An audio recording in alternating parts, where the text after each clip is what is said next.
மானசீக குருவாகிய ஆதித்ய குருஜி அவர்களுக்கு வணக்கம். எல்லோருக்கும் வணக்கம். ஒருவருடைய ஜாதகத்தில் 6-8 சம்பந்தப்படும் போது ஒரு திருமண வயதில் ஒரு ஆணோ பெண்ணோ காதல் திருமணம் எப்போது செய்கிறார், அதாவது தன்னுடைய அம்மா அப்பா அனுமதியுடன் செய்யக்கூடிய ஜாதகங்கள் இருக்கின்றன, அம்மா அப்பா அனுமதியின் இல்லாமல் செய்யக்கூடிய ஜாதகமும் இருக்கின்றன.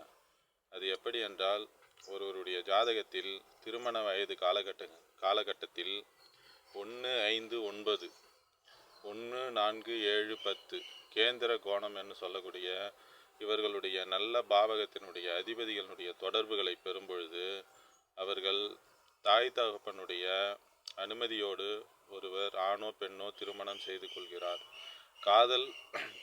காதலித்தாலும் கூட அவர்கள் பெற்றோர்களுடைய சம்மதத்துடன் திருமணத்தை செய்து கொள்கிறார்.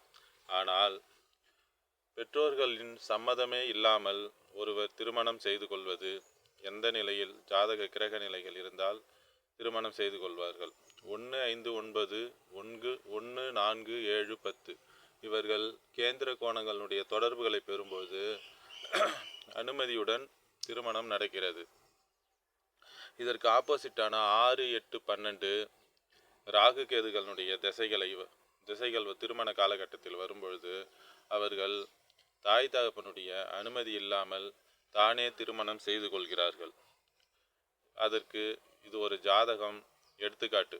இந்த ஜாதகத்தில் கிரகநிலை எந்த நிலையில் உள்ளது என்பதை பொறுத்து இவர்கள் காதல் திருமணம் செய்து கொண்டு தாய் தகப்பனுடைய அனுமதி இல்லாமல் இந்த ஜாதகர் திருமணம் செய்து கொண்டார். இவருடைய ஜாதக விளக்கத்தை இந்த வீடியோ பதிவில் பார்ப்போம். வாருங்கள்.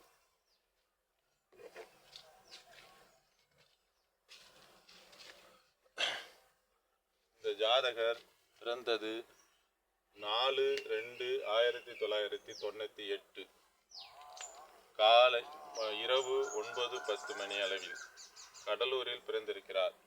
இவருடைய நட்சத்திரம் கிருத்திகை நட்சத்திரம், 2ஆம் பாதம். இவருக்கு தற்போது 27 வயது 6 மாதம் 8 நாள் ஆகின்றது. இவர் காதல் திருமணம், தாய் தகப்பனுடைய அனுமதி இல்லாமல் காதல் திருமணம் செய்து கொண்டார்.